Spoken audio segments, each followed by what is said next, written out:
granito de arena. Dale por Venezuela, actívate. En la unión está la fuerza.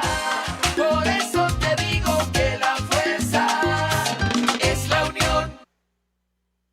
Muy buenos días, Venezuela. Bienvenidos a este su espacio. Fuerza es la Unión, una tribuna abierta de la sociedad democrática venezolana para compartir con todos ustedes, más allá de cualquier distingo puntual, partidista o ideológico, la angustia, la preocupación, la justa indignación por lo que ocurre en nuestro país y también la certeza, la confianza, la esperanza de que trabajando juntos, de que remando unidos en la misma dirección, seremos capaces de construir la Venezuela de trabajo y de respeto, la Venezuela con alimentos y con medicinas, la Venezuela con democracia y con libertad, que todos necesitamos y que ciertamente todos merecemos. La Fuerza es la Unión es una presentación de Frigoríficos NIS, el placer de la carne, ubicado en la planta baja del mercado municipal de Chacao.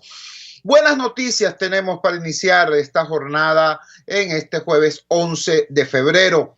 La primera, la más importante, la más destacada, es la información que nos habla de la excarcelación de los 5 trabajadores humanitarios de Azul Positivo que estaban secuestrados en el estado Zulia bajo un presunto proceso policial y judicial. Así nos lo informa este despacho que recogemos en la edición digital del diario El Carabobeño.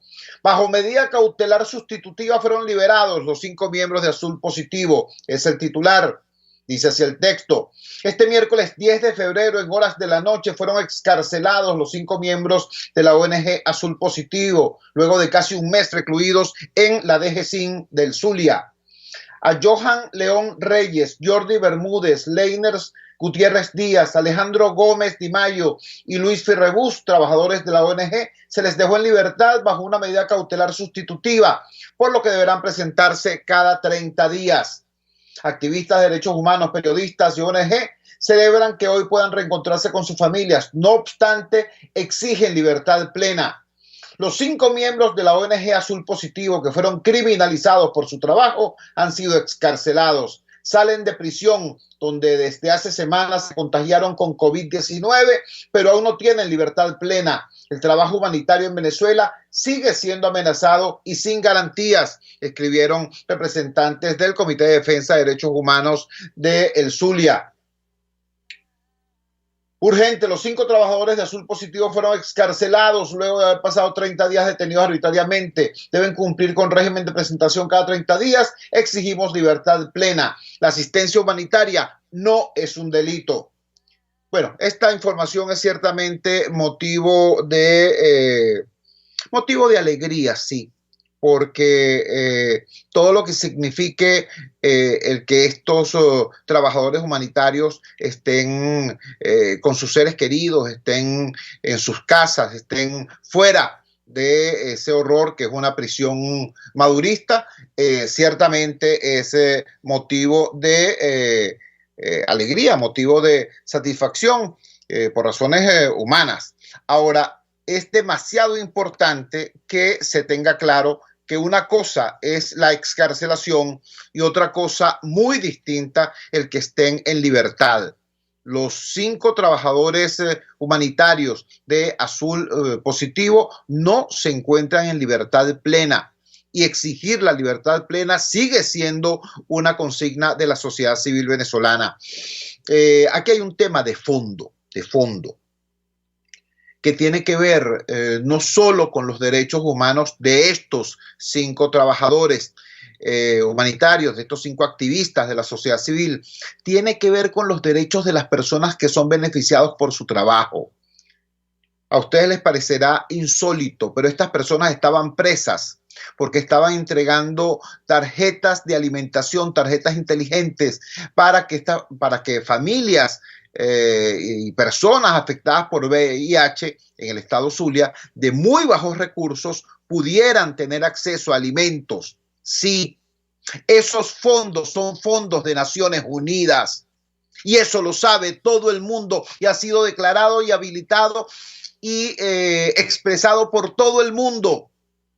Y sin embargo, estas personas fueron hechas presas y fueron llevados a unos calabozos inmundos. Y en esos calabozos inmundos se contagiaron de COVID-19. Esa es la verdad. Y las personas que recibían el apoyo por parte de Azul Positivo corrieron riesgo de muerte por una razón elemental. La crisis nos afecta a todos, pero nos afecta a todos de manera distinta. Las personas VIH positivas, si están en extremo grado de debilidad, bueno, no solamente las afecta la enfermedad, sino que incluso no tienen cómo resistir el tratamiento, si es que tienen acceso al tratamiento.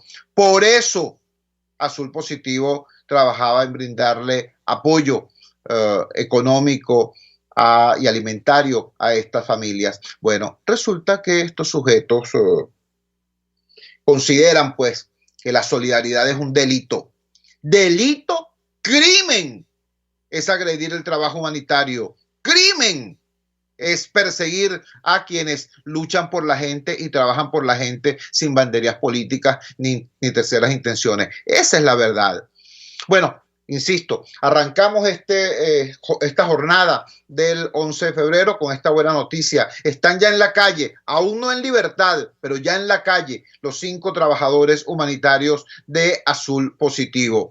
Otra noticia estupenda es el éxito de la jornada de ayer, la convocatoria hecha por los trabajadores del sector salud en Caracas, la Ruta por la Paz. La Ruta por la Paz, quienes pudieron seguirnos a través de nuestras redes sociales, @chotorrialba, vieron cómo se desarrolló, por cierto, ciertamente en sana paz, toda la jornada desde el JM de Los Ríos hasta la sede de la Defensoría del Pueblo. Un muy nutrido grupo de trabajadores del sector salud, trabajadores de otros sectores, vecinos de las comunidades populares, vecinos de organizaciones de clase media, activistas de la sociedad civil. Allí estuvo la gente de Dale Letra, allí estuvo la gente de Médicos Unidos por Venezuela, allí estuvo la gente de FAPUB, allí estuvo la gente del Radar de los Barrios, allí estuvo la gente del Foro Cívico Nacional.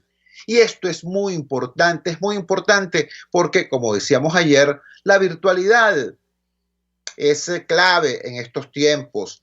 Las redes sociales son quizás el último reducto de la libertad de expresión en Venezuela. Todo eso es verdad, pero la lucha no se da en las redes, la lucha se da en la calle, la lucha se da con la gente. Y recordemos, la inmensa mayoría de la gente, desgraciadamente, no tiene acceso a las redes. Venezuela es uno de los muy pocos países en el mundo donde la cantidad de la población que está conectada disminuye en vez de aumentar. ¿Por qué? Por razones económicas. Claramente, en nuestro país el costo del servicio de Internet, además de que es un servicio extremadamente deficiente, el costo es comparativamente muy alto en relación al poder adquisitivo del ciudadano. Estoy diciéndolo claro, no estoy diciendo que sea un costo alto en comparación con los precios internacionales. No, en comparación con los precios internacionales, seguramente lo que se cobra en Venezuela es muy poco. Pero resulta que en Venezuela el salario promedio es inferior a $1. Salario mensual.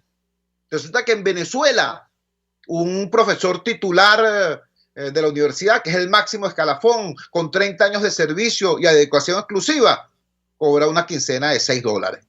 ¿Me entiende? Entonces, en nuestro país, la cantidad de gente que tiene posibilidad de pagar un servicio de Internet de manera frecuente e de interactuar a través de ese mecanismo es muy escasa. Y si además tiene la desgracia de que su teléfono inteligente o su tablet o su computador le haya sido robado, bueno, más nunca puede reponer ese equipo, porque los costos están ciertamente fuera del alcance de la inmensa mayoría de la población. En esa circunstancia es demasiado importante que la actividad social, que el activismo ciudadano y que la actividad política, hay que decirlo, se apoye en las redes, sí, pero se verifique en las calles. Por eso es una noticia también muy importante en el día de hoy que yo pueda comunicarles a ustedes que en efecto la Ruta por la Paz, que ayer se desarrolló desde el Hospital JM de Los Ríos hasta la Defensoría del Pueblo, estuvo bien, estuvo nutrida, fue exitosa y demostró la capacidad de convocatoria, de organización y de movilización de la sociedad civil autónoma. Porque la de ayer fue una convocatoria de los trabajadores para los ciudadanos. Ahí no necesitamos ni caudillos, ni partidos, ni lidercitos o liderzotes, no señor. Repito, fueron los trabajadores para los ciudadanos y los ciudadanos respondieron. Creo que estas noticias, repito, son un buen abreboca para este jueves 11 de febrero. Otra noticia, sin embargo, sí no tiene sabor agradable. Lo ocurrido en Chile. En Chile fueron expulsados 138 migrantes, la mayoría de los cuales son venezolanos. Fueron colocados en un avión y expulsados. En algunos casos, nos refiere la gente de Efecto Cocuyo, hubo incluso violencia, atropello. En Efecto Cocuyo se da cuenta del caso de un migrante venezolano a quien despertaron de manera abrupta, violenta, le arrebataron sus documentos y lo deportaron. Esta situación ha sido señalada por el Servicio Jesuita de Migraciones como parte de un show mediático por parte del gobierno de Piñera en virtud de la situación preelectoral que vive el país sureño. Una desgracia todo esto, ciertamente una desgracia, pero no olvidemos que la fuente de la desgracia no está en Santiago de Chile, está aquí. Aquí el tema es cómo logramos generar los cambios necesarios en nuestro país para que la gente no siga huyendo del hambre, huyendo de la represión, huyendo de la inseguridad, huyendo de la falta de futuro. ¿Cómo hacemos los venezolanos para ponernos exactamente en esa condición? Ese es el reto, ese es el reto. Ayer felicitamos públicamente y agradecimos públicamente el gesto del gobierno colombiano, el gesto del gobierno del presidente Duque, dándole amparo especial a los migrantes venezolanos, otorgando un protocolo especial de protección a los migrantes venezolanos. Hoy tenemos que lamentar esta circunstancia desafortunada en Chile. Repito, no son acusaciones nuestras, es el propio Servicio Jesuita de Migraciones en Chile quien dice que esto que está ocurriendo se debe en buena medida a la circunstancia política interna en Chile y sería entonces un show mediático, para utilizar la expresión que ellos mismos utilizaron. Cada país tiene sus circunstancias internas y eso hay que respetarlo. También es una verdad, es una realidad que cuando hay movimientos migratorios importantes y todo el mundo tiene mucho dinero, bueno, estupendo. Pero cuando se producen migraciones importantes en medio de una crisis económica severa, acentuada ahora además por la pandemia, entonces se producen situaciones como esta. La militarización de la respuesta latinoamericana al drama de la migración venezolana. Entonces, nuestra palabra de solidaridad a todos estos compatriotas que fueron expulsados y que son objeto de estas medidas insolidarias, y nuestro compromiso, la ratificación de nuestro compromiso de seguir luchando acá por tener una Venezuela de la que nadie se quiera ir, a la que todos quieran regresar, porque sea capaz de ofrecer perspectivas de futuro y de respeto a su propia población. Vamos a la siguiente pausa comercial y ya regresamos con muchísimo más de La Fuerza. La fuerza es la unión. Usted escucha Unidad, la fuerza es la unión, con Chuo Torrealba por RCR 750 AM. Voz de América. Información precisa, completa, veraz, objetiva e independiente. Directo a tu pantalla. De lunes a viernes a las 2 de la tarde por RCR 750. Pluralidad contigo. Respeto contigo. Responsabilidad contigo. Libertad contigo. Estamos contigo y punto. De lunes a viernes a la 1 de la tarde. Contigo. Solo por RCR 750 AM. Porque lo bueno une. En la crisis se encuentran las oportunidades. Aquí en Sin Estrés se las mostramos con invitados especiales que nos regalan sus experiencias por una Venezuela mejor. Cada tarde, de lunes a viernes a las 3, desde el emprendimiento, la educación, la salud y el entretenimiento. Por nuestra calidad de vida se nos hace necesario tomar un respiro del agobio diario, dedicar unos minutos a la salud mental y emocional para vivir sin estrés. Sin Estrés, de lunes a viernes a las 3 de la tarde por RCR 750, la radio que se ve. De costa a costa, cada semana, usted podrá ser parte del sentimiento varguense que inundará la señal de RCR, el Pitazo en Vargas. Acompaña a Luis López en el recorrido por la ruta de la actualidad informativa en el litoral. Comentarios, denuncias, reportes de tránsito y cómo están las playas. Información de primera mano de todo lo que ocurre en el estado Vargas. El Pitazo en Vargas, todos los domingos, a partir de las 8 de la mañana, por RCR 750 AM. Opinión, ideas en debate. Usted escucha a Chuo Torrealba en Unidad. La fuerza es la unión por RCR.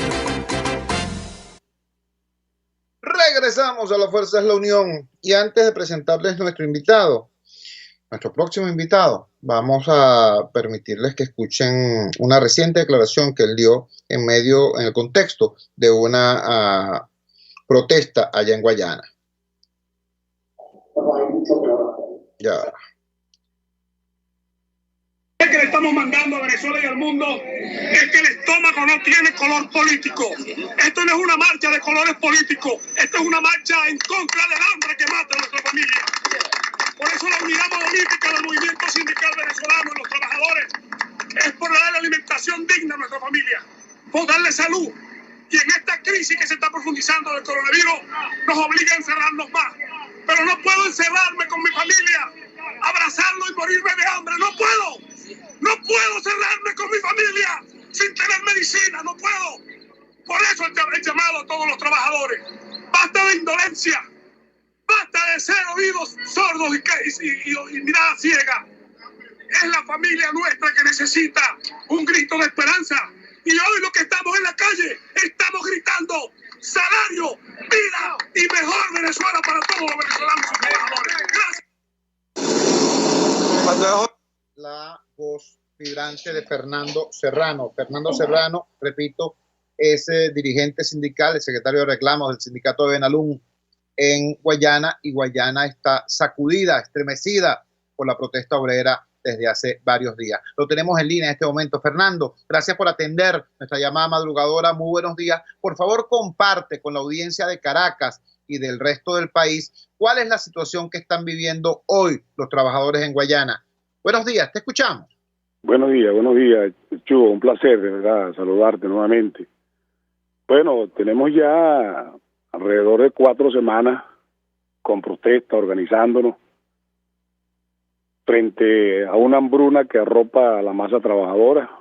Tuve la oportunidad de conversar contigo algunas cosas por WhatsApp. Imagínate que Guayana tiene alrededor de nómina fija en sus empresas básicas más de 50,000 trabajadores. Y 30,000 estamos en nuestras casas recibiendo una pensión. Cuando te digo una pensión, es porque no hay un salario real, tú no sabes cuánto ganas. Por decirte algo, pues te ponen un monto, el 15, un monto el 30. No hay una especificación del salario. Y hay unos compañeros de trabajo, de los 4,000 que tienen Benalún, van solamente 1,000. A eso se le entrega una bolsa de comida, un cartón de huevos, un pollo mensualmente para compensar, y ellos ganan el doble de lo que te pagan los que estamos por fuera. ¿Cómo surge un país, Chugo, y a los que nos puedan escuchar, donde hay 50,000 trabajadores y 30,000 están en sus casas de brazos cruzados?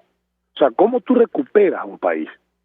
Pero aunado a eso, el problema de la pandemia, no tenemos seguro HCM. Nuestros 2 hospitales, que es el hospital de Guayparo, que fue creado en 1966, y el hospital Uyapar, que fue creado en 1980, 2 hospitales para aquella población hemos triplicado, cuatriplicado la población y eso está en esos hospitales. No nos podemos seguir quedando tranquilos, no nos podemos, a pesar del amedrentamiento, la persecución, la amenazadera, hay que salir, porque no te alcanza el dinero. La riqueza, ¿nos estamos escuchando, Chugo? Sí, nos estamos escuchando perfectamente. Ok, la riqueza más importante de nuestro país, el petróleo. ¿Qué pasó con la gasolina? Bueno, aquí en Guayana te dan mensualmente 30 litros de gasolina a $0.50. O sea, tú tienes que tener en el bolsillo para echar gasolina aquí en Guayana mensualmente $15. El billetico de 5 y el de 10 porque tampoco hay vuelto en las bombas y llega el billete de $20. $15 para recibir 30 litros de gasolina. ¿Y yo cuánto gano en bolívares? No lo sé. En bolívares, no lo sé. Si tú pasas por un abasto de los chinos, por cualquier supermercado, por cualquier farmacia, por una zapatería, por una tienda, todo está dolarizado, $20, $30. La comida sagrada del venezolano, que es la arepa, bueno, ese paquete de harina, tienen el precio en un chino, $1.8. Y tú llevas la tarjetica con 10.000 bolívares, con 5.000, con 6.000 bolívares. Oye, hermano,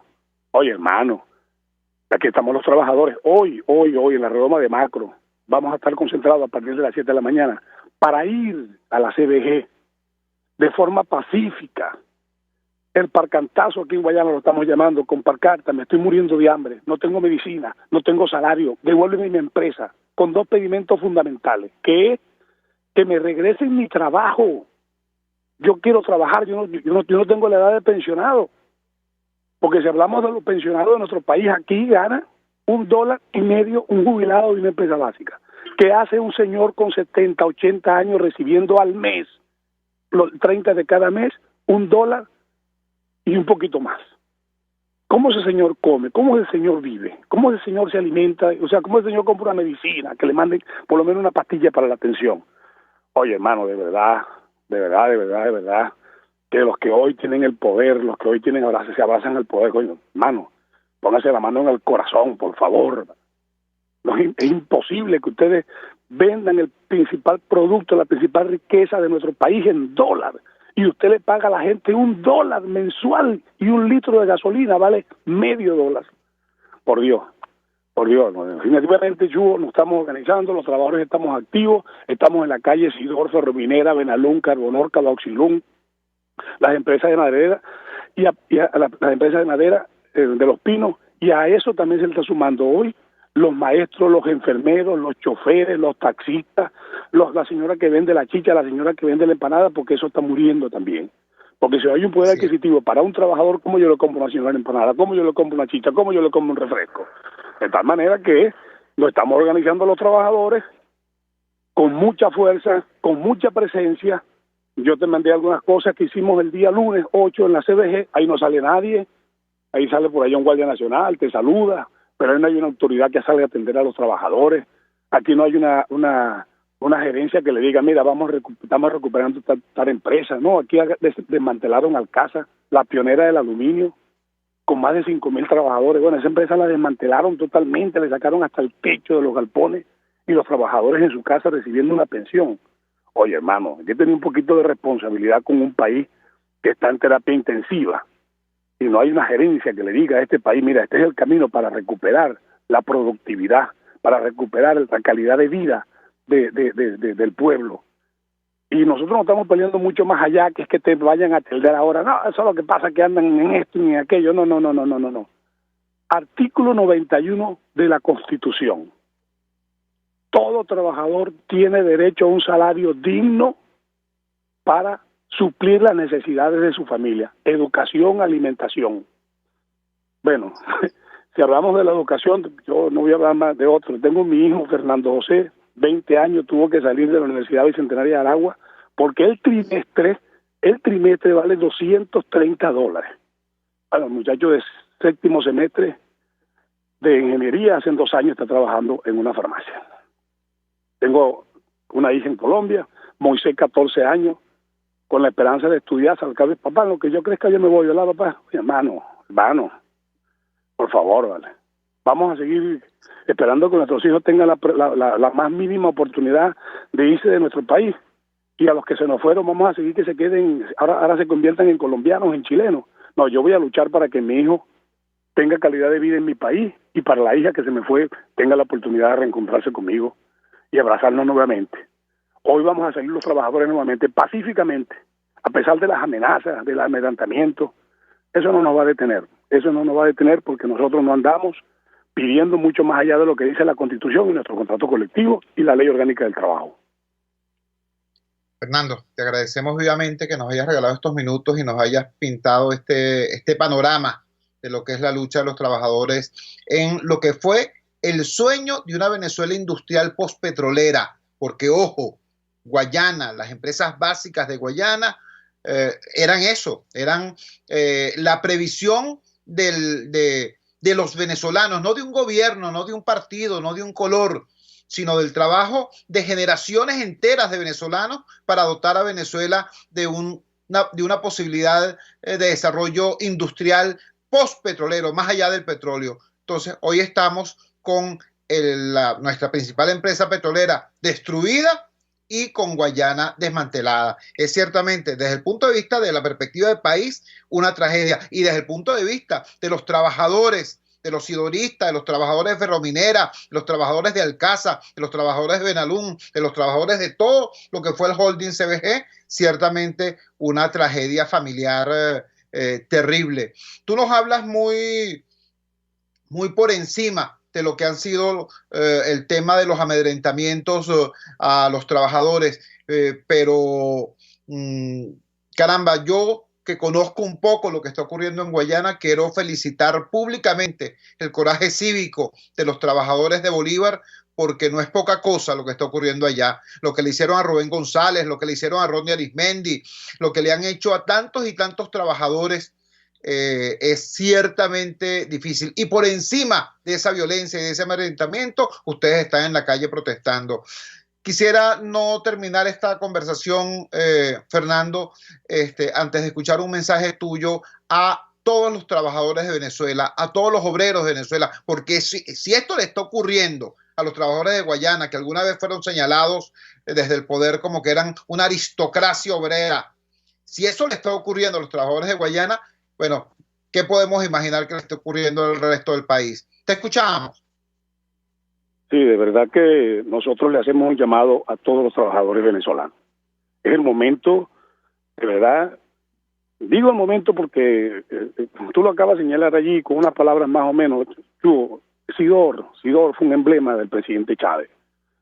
Sidor fue estatizada nuevamente cuando estaban produciendo los argentinos 4 millones de toneladas al año. Hoy apenas llegarán al 500,000 de toneladas.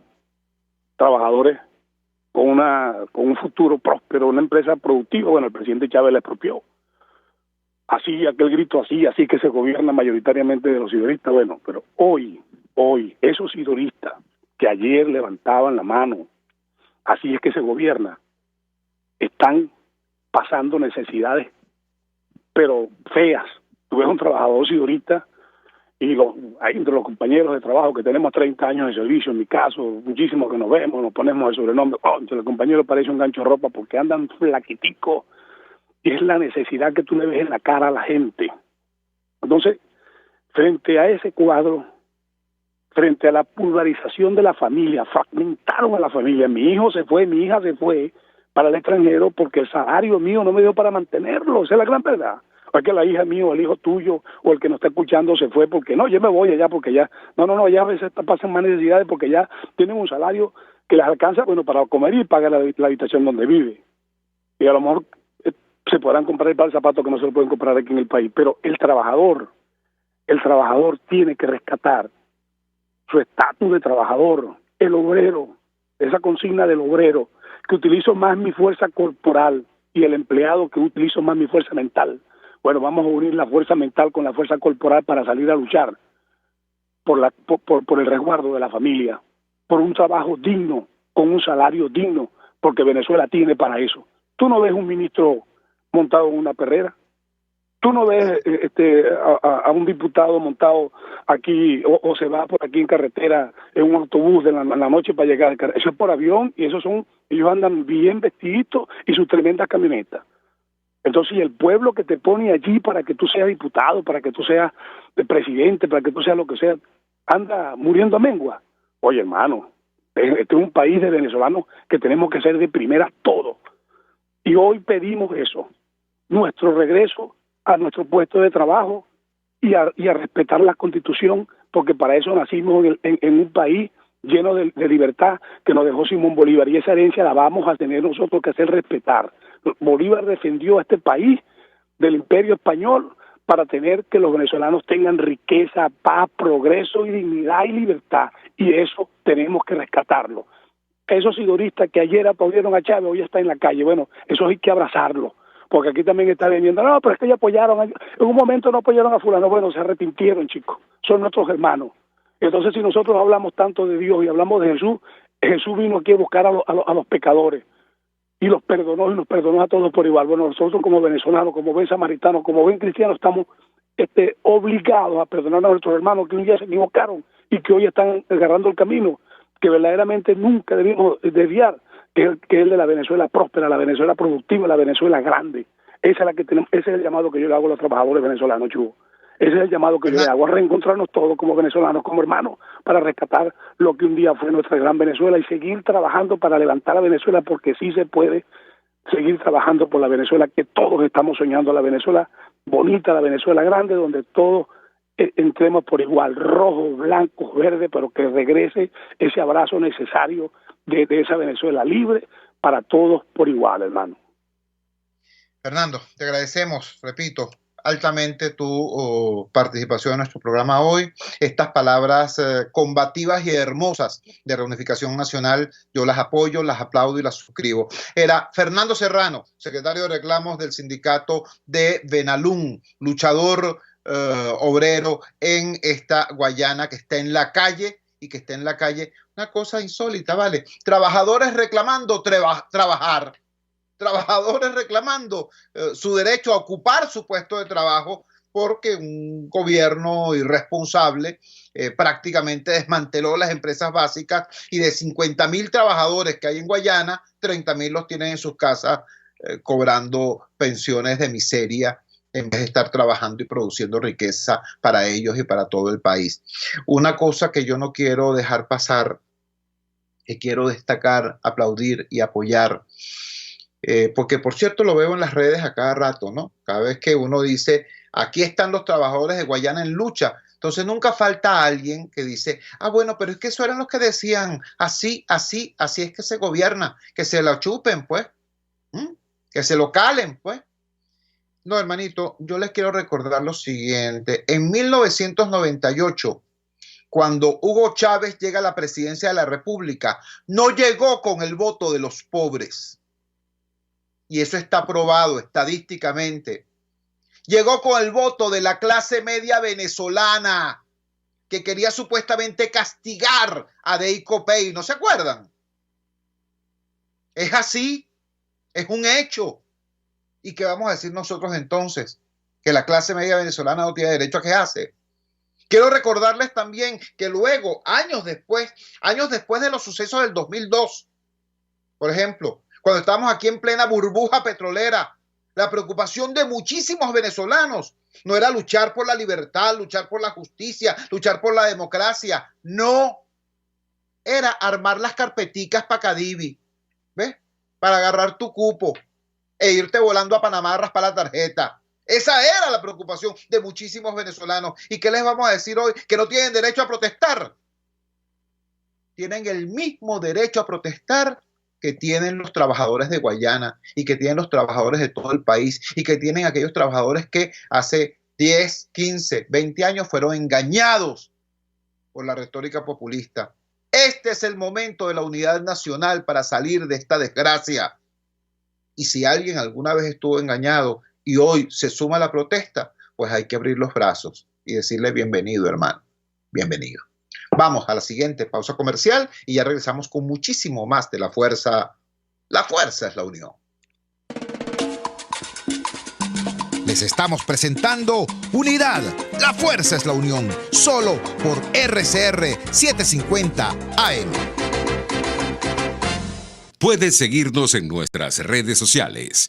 En Twitter, @RCR750, la radio que se ve. A mitad de tarde, disfrute de una amena tertulia, acompañada del análisis preciso del acontecer nacional e internacional. La Linterna, con Diego Bautista Urbaneja.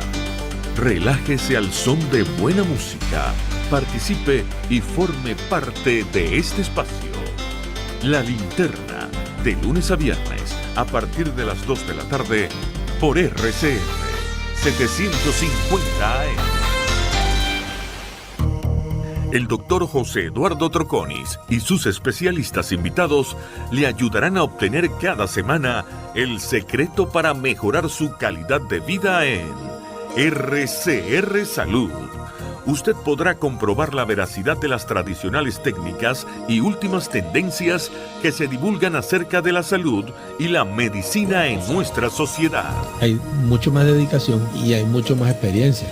Tenemos las herramientas. RCR Salud, todos los domingos, a partir de las 10 de la mañana, por RCR 750 AM.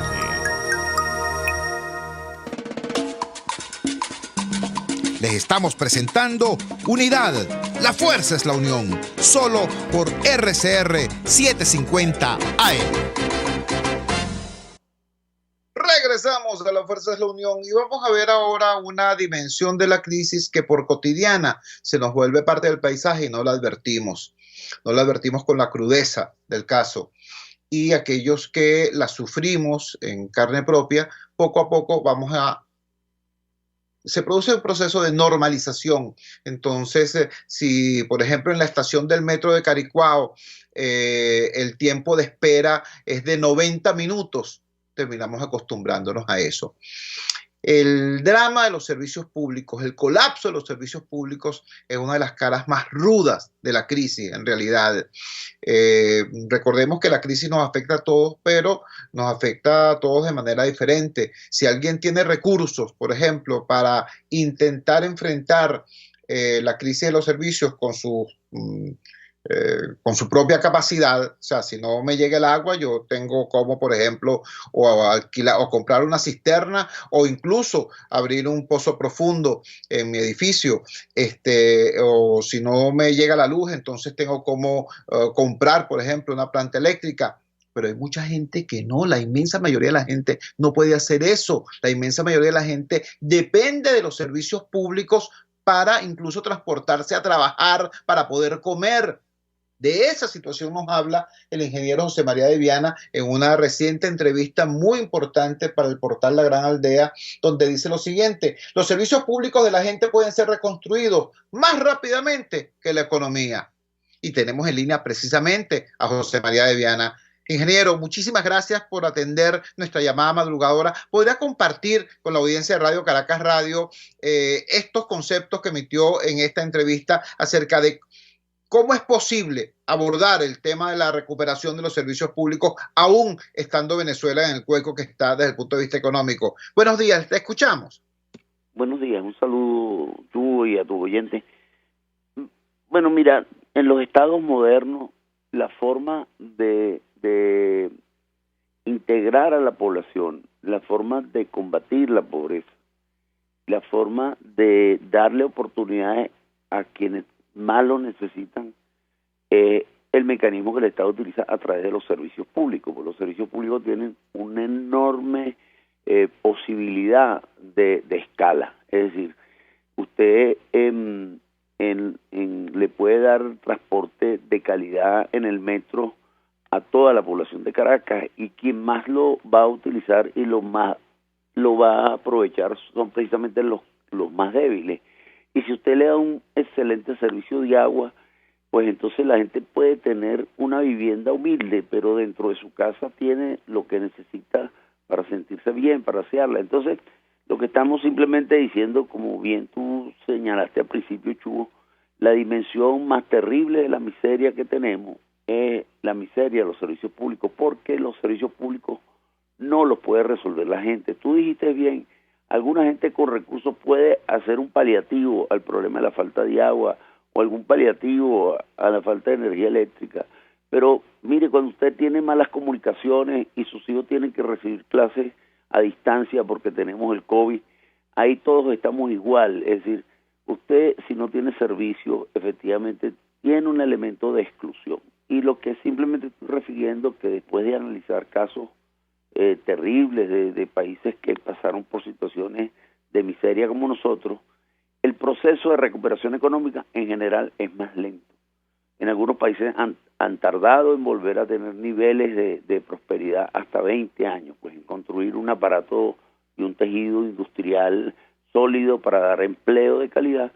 Sin embargo, el proceso con los servicios públicos, y cuando hablo de eso hablo de agua, energía eléctrica, telecomunicaciones, pero también educación. Todas las iniciativas para dar educación de calidad a los que más lo necesitan es lo que hace, por ejemplo, que el Distrito Escolar de Shanghái sea reconocido mundialmente como el mejor distrito escolar, porque precisamente los más débiles tienen la mejor escuela. Entonces, justamente en medio de esta tristeza y este dolor de la miseria que pasamos, tenemos que tener la enorme esperanza que el principal proceso en donde efectivamente hay victorias tempranas es en la recuperación de los servicios públicos para convertirlos en lo que alguna vez fueron, porque tú bien lo dijiste, tuvimos en alguna vez el mejor metro del mundo y en alguna vez teníamos la energía eléctrica del mundo, y cuando teníamos la Movilnet de antes, que utilizaba a la gente más humilde, tenía también la mejor tecnología del mundo. Entonces eso era el milagro de convertir recursos valiosos para que lo utilicen los que más lo necesitan, y precisamente ese es el proceso de integración de los más débiles a una sociedad próspera. Estamos conversando con el ingeniero José María de Viana. El ingeniero José María de Viana fue presidente de Movilnet, fue presidente de Hidrocapital en tiempos en que esas empresas eran exitosas y eficientes. Y desde esa experiencia, de su formación académica y desde su experiencia práctica, nos da estos criterios. Ahora bien, José María, esto que tú estás diciendo tiene además una connotación política muy importante. Y cuando digo política no me refiero al tema político partidista, sino al tema de políticas públicas, al tema de política país. Es decir, quienes sueñan o quienes soñamos con la recuperación del país, necesitamos que ese proceso de reconstrucción de Venezuela sea un proceso vivido y asumido en primera persona por las mayorías nacionales, sobre todo por esas mayorías preteridas, pobres, excluidas. Ahora, nadie se puede incorporar a ningún proceso de reconstrucción nacional si su vida está destruida, si no tiene cómo movilizarse, si no tiene acceso a servicios básicos. Por eso me llamó mucho la atención tu afirmación de que es posible recuperar los servicios públicos incluso antes de recuperar la economía. El orden de los factores es muy importante, porque si es posible recuperar primero los servicios públicos, esas mayorías podrían participar activamente del proceso de reconstrucción del país. Háblanos de eso. ¿Cómo es posible recuperar los servicios incluso antes de tener una economía funcional? Bueno, Chugo, porque además cualquier cambio político va a requerir un enorme soporte popular. Es decir, todas las experiencias de transformación requieren que ese cambio esté soportado por una sociedad integrada, por una sociedad que vive y defiende su sistema democrático. Entonces, evidentemente está clarísimo, y bueno, y lo mismo pasó en el año 58, de las acciones políticas fundamentales es integrar a toda la población para que toda la población entienda muy rápidamente lo que significa un Estado como atento a sus ciudadanos. La primera responsabilidad de un Estado es proveer de servicio de calidad a su población, y eso es muy importante. Simplemente la situación es que en el caso de Venezuela tenemos una infraestructura en muy mal estado y destruida, pero está la infraestructura. Usted puede traer a Caracas 8.000 litros de agua más de la que traemos sin construir una sola obra nueva. Usted, el metro de Caracas, después de un proceso de reconstrucción, rehabilitación y de resolver el problema del material rodante que está fuera de servicio, usted a lo mejor en un plazo de 2 años puede llegar a tener otra vez un metro excelente. No tiene que perforar un solo metro de túnel. Y lo mismo podría yo decir en el caso de telecomunicaciones. Moines llegó a ser el ángel de la guarda de los que estaban lejos y pudo llevar comunicaciones al sur de la Amazonia y pudo llevar comunicaciones a toda la frontera venezolana. Ese mismo milagro, después que Moines, bueno, en esta administración no construyeron una sola radiobase adicional, en un solo sitio adicional, pero hay 1.600 lugares en donde ya puede haber comunicación. Entonces, efectivamente, está claro, lo hemos revisado, lo hemos estudiado en los servicios fundamentales. Es un esfuerzo importantísimo, pero es que además, Archugo, si usted no restablece la calidad de los servicios públicos, la economía no puede desarrollarse tampoco. Si usted no restablece nuevamente un servicio confiable de energía eléctrica y de agua potable y de comunicaciones, la economía informal no puede funcionar porque la gente no tiene forma de comunicarse. Pero estamos viviendo la experiencia de educación. Qué terrible es que los niños que no pueden ver a su maestro no tengan comunicaciones para verlo a distancia.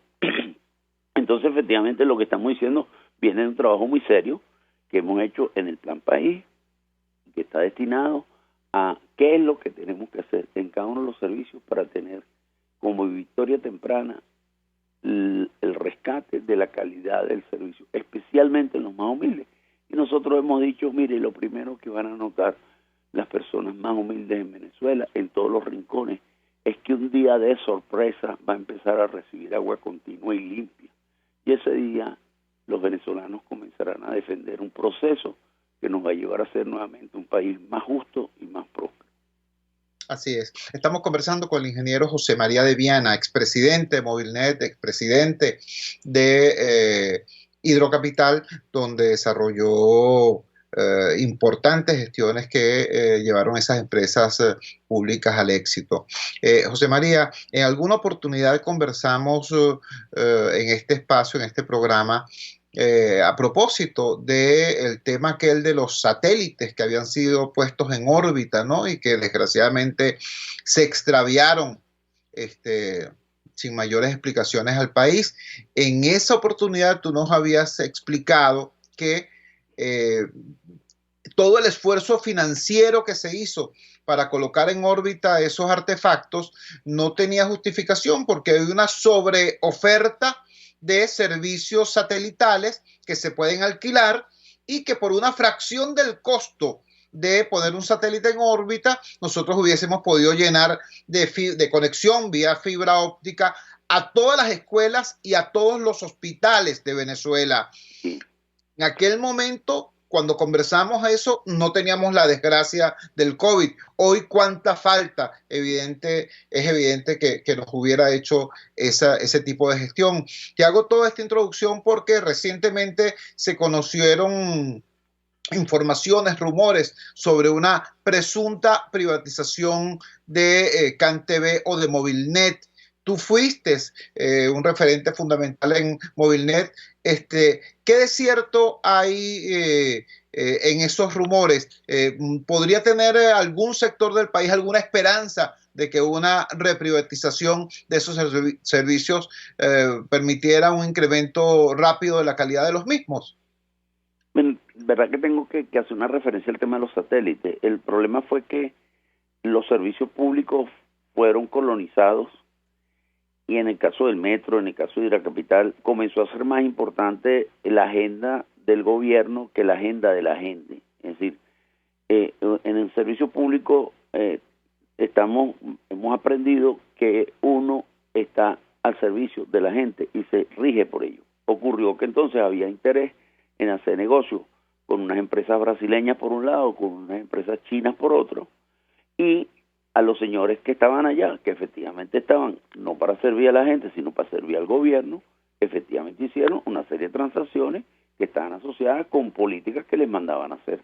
Ahora, de ahí vino, y yo te lo comenté expresamente, nosotros invertimos en satélites, en 3 satélites, invertimos más de 1.500 millones de dólares.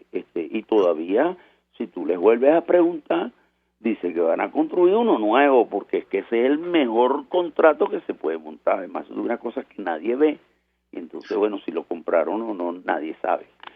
Bueno, lo cierto es que nadie ha utilizado esos satélites. Entonces, efectivamente, yo te decía, mira, con una inversión de ese tipo, usted le puede llevar fibra óptica a todas las escuelas y a todos los hospitales del país.